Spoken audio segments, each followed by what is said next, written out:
Саламатсыңарбы балдар, урматтуу көрүүчүлөр. Сабагыбыз негизги диний маалыматтар. Бул сабагыбыздын темасы исламда ыймандын шарттары, ишеним негиздери, периштелерге ыйман. Мурунку сабагыбызда исламда ыймандын шарттары деген теманын алкагында Аллага ыйман деген теманы өтүп, анда Алла Тааланын бар экендиги жана бир экендигинин далилдерин, сыпаттарын өткөнбүз. Ал эми болсо бул сабагыбызда исламда ыйман шарттары деген теманы улай, периштелерге ыйман деген темага токтолобуз. Негизги темабызга өтпөстөн мурун ыйман негиздери кайсылар экендигине дагы бир жолу токтоло кетели. Алар кайсылар?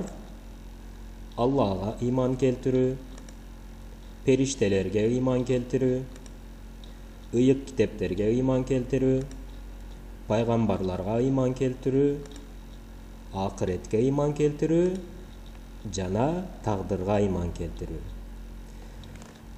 Бир мусулман ушул 6 ыймандын шарттарына ишенүүсү, чын дилден кабыл алуусу шарт болуп эсептелерин мурунку сабакта айтканбыз. Ар бир мусулман ушул 6 ыймандын негиздерин терең үйрөнүп билүүсү зарыл. Анда эмесе өзүбүздүн бүгүнкү темага өтөлү. Периштелерге ыйман.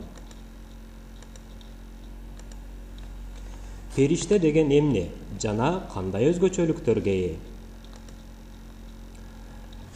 Айлана чөйрөбүздө көзүбүзгө көрүнгөн заттар менен биргеликте көзүбүзгө көрүнбөгөн да заттар бар. Айрымдарын аябай кичинекей болгондуктары үчүн көрө албасак, мисалы микроб жана башка майда заттар сыяктуу, айрымдарын башкача өзгөчөлүктө же болбосо абстрактуу, көзгө көрүнбөгөн болгондугу үчүн көрө албайбыз. Мисалы алар кайсылар? Акыл, өзүбүздүн акылыбыздын бар экендигине ишенебиз, бирок аны биз өзүбүздүн көзүбүз менен көрө албайбыз. Жана ошондой эле рухубуздун бар экендигине ар бир адам ишенет, бирок аны көз менен көрүүгө болбойт. Ошондой эле сүйүү, ток, абада учуп жүргөн үн толкундарын көз менен көрүүгө мүмкүн эмес. Бирок аларды көрө албасак да бар экендигине биз ишенебиз.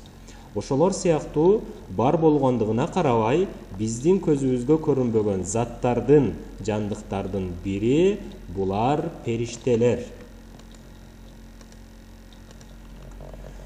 Периштелерге ыйман деген эмне деген? Периштелерге ыйман ишеним негиздеринин бири болуп эсептелет. Жана 6 ишеним негизинин Аллага ыймандан кийинкиси бул периштелерге ыйман. Бул боюнча Бакара сүрөсүнүн 285-аятында мындайча айтылат. Пайгамбар жана момундар эгеси тарабынан түшүрүлгөнгө ыйман келтиришти. Алардын баары Аллага, анын периштелерине, китептерине, элчилерине ишеништи деп айтылат. Периштелер башка жандыктардан айырмаланып турган заттар. Азирети Мухаммед пайгамбар бир хадисинде периштелер нурдан жаратылган деп айтат. Демек, периштелер нурдан жаратылган, биздин көзүбүзгө көрүнбөгөн жандык деп эсептейт экенбиз. Эми периштелерде кандай өзгөчөлүктөр бар? Периштелер биз сыяктуу, адамдар сыяктуу жеп ичишпейт. Биз сыяктуу укташпайт. Биз сыяктуу чарчашпайт. Жана ошондой эле адамдардын, башка жандыктардын ортосунда жыныстык айырмачылыктар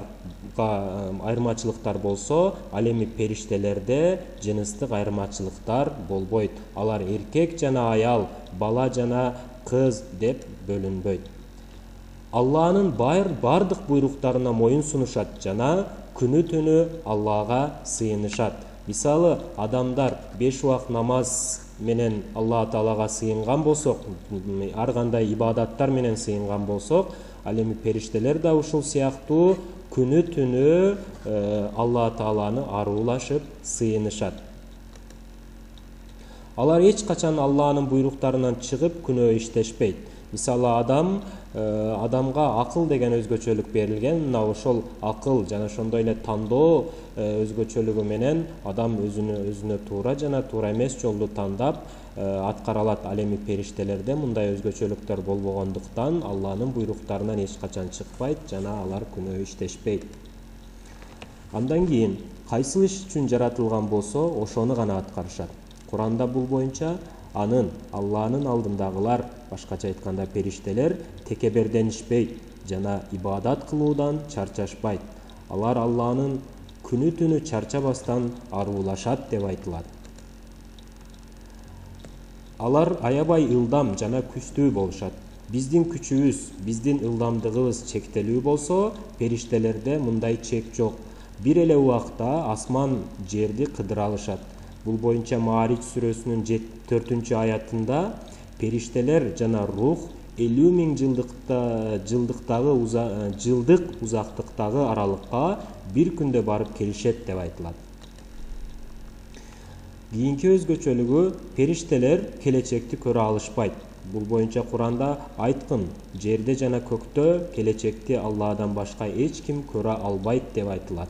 Демек, биздин келечегибизди, адамзаттын келечегин Алладан башка эч ким көрө албайт деп түшүнсөк болот бул аяттан. Андан кийинки өзгөчөлүк периштелерди көз менен көрүүгө болбойт. Эмнеге? Анткени адамдын көзү абстрактуу заттарды жана сабактын башында айткандай адамдын акылын, рухту жана башка абстрактуу нерселерди көрө албагандай, периштелерди да көрө албайт. Адамдын көзү абстрактуу заттарды көрүүгө жөндөмдүү эмес. Периштелерди эмне үчүн көрө албайбыз жана кимдер көрө алган?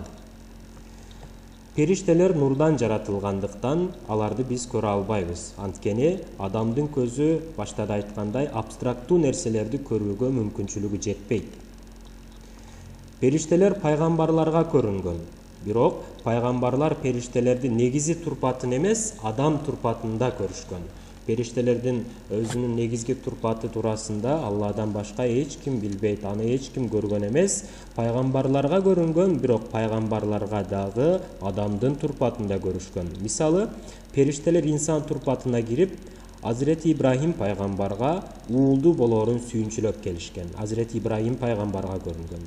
Мисалы, Жабраил периште Азирети Мариямга, Азирети Мухаммедке жана башка пайгамбарларга жана ошондой эле сахабаларга инсан турпатында көрүнгөн. Өзүнүн негизи турпатында эмес, инсан турпатында гана көрүнгөн. Канча периште бар деген бир сурообуз бар. Алла Тааланын сан жеткис периштелери бар. Аларды санап, алардын санын билүүгө болбойт. Алардын баары Куранда эскерилбегени менен айрым чоң периштелердин аты жана алардын кызматы Курани Каримде айтылып өткөн. Алар кайсылар? Белгилүү Курани Каримде эскерилген периштелер. Булар Исрафил, Мункар Накир, Кирамин Катибин, Хафаза периштелери, Микаил, Жабраил жана Азраил периште. Эми булардын кызматтары туурасында өтөлү. Булар кандай кызмат аткарышат? Жабраил Алла Таала тарабынан пайгамбарларга вахий, аян алып келген периште. Азирети Адамдан Азирети Мухаммед пайгамбарга чейинки бардык пайгамбарларга вахий алып келген. Анын Жабраилден сырткары Амин, Рухул Кудус деген аттары да бар. Бир аятта бул туурасында аны Куранды Рухул Амин түшүргөн деп айтылат. Башкача айтканда Жабраил периште пайгамбарга түшүргөн деп айтат. Кийинки периштебиз бул Азраил. Азраил эмне кызмат аткарат? Ажалы жеткен жандыктардын жанын алган периште болгондугу үчүн өлүм периштеси деп аталат. Азраил адамдардын, жандыктардын жанын алгандыктан ага өлүм периштеси деген дагы ат берилген. Бул боюнча Куранда айткын, силерге дайындалган өлүм периштеси жаныңарды алат, андан соң эгеңерге кайтасыңар деп айтылат.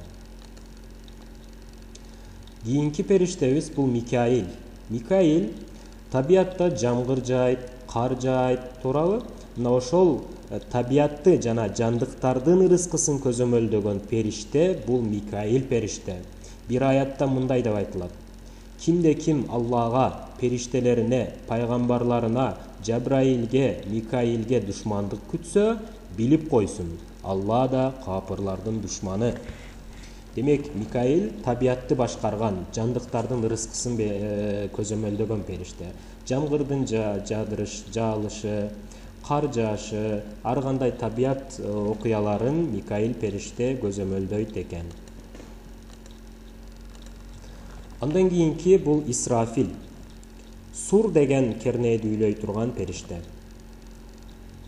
Исрафил сурду үйлөгөндө кыямат болуп, экинчи үйлөгөндө адамдар кайрадан тирилишет. А сур деген эмне? Бул атайын үйлөй турган, белгилүү бир үндү чыгара турган аспап. Мына ошол аспапты үйлөй турган периште бул Исрафил. Исрафил сурду эки жолу үйлөйт экен. Биринчи үйлөгөндө ушунчалык катуу үн чыгат. Мына ошол үндүн негизинде бүтүндөй жер бетиндеги жандыктардын өмүрү аяктап кыямат болот. Ал эми экинчи үйлөгөндө адамдар ошол жаткан жеринен кайра тирилишет. Куранда бул боюнча сурнай тартылганда Алланын каалагандарынан башка асмандардагы жана жердеги бардык жандыктар өлүшөт. Андан соң экинчи жолу сурнай тартылганда алар тирилип күтүп турушат деп айтылат. Кийинки периштелер бул Кирамин Катибин, эки периште. Адамдын оң жана сол жагындагы эки периште.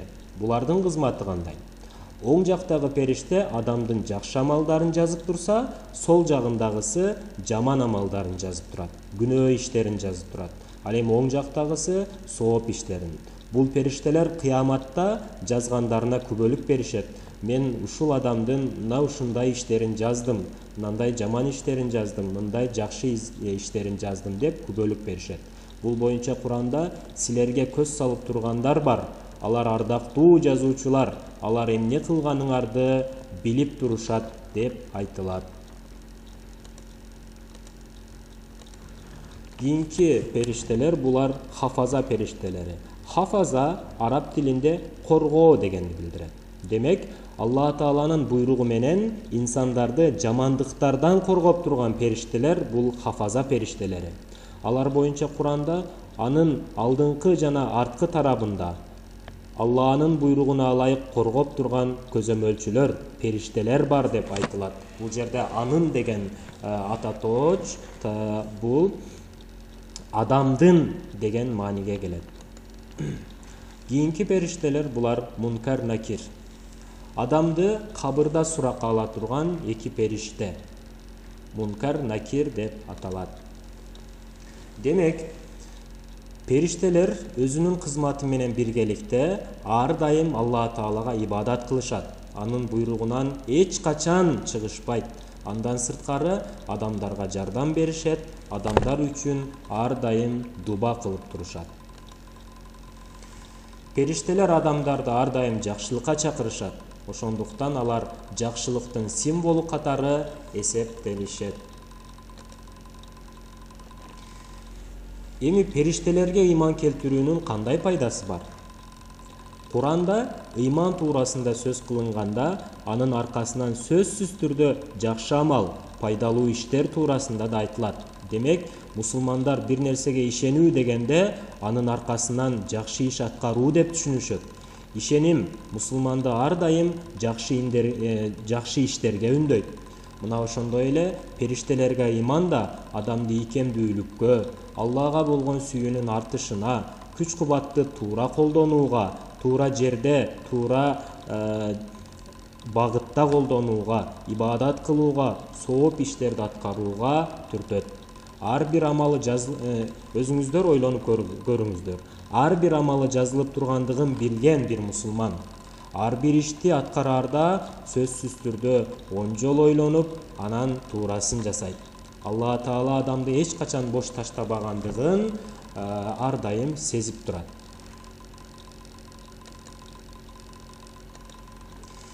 Эми темабызды жыйынтыктайлы, урматтуу окуучулар жана угуучулар. Бул сабагыбызда ыйман шарттары, периштелерге ыйман темасын өттүк. Сабагыбызда периште деген эмне? Кандай жаратылган, эмнеден жаратылган? Периштелерди көрүүгө болобу? Кимдер көрө алган? Кандай периштелер бар жана алардын кызматы кандай? Периштелерге ыйман келтирүүнүн пайдасы эмне? Жана ошондой эле периштелер кандай өзгөчөлүккө ээ? Алар башка жандыктардан эмнеси менен айырмаланып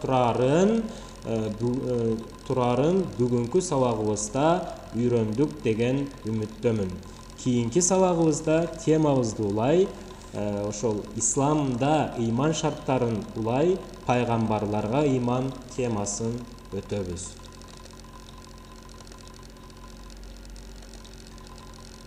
Бул сабакка көңүл бургандыгыңар үчүн чоң рахмат. Кийинки сабактан көрүшкөнчө.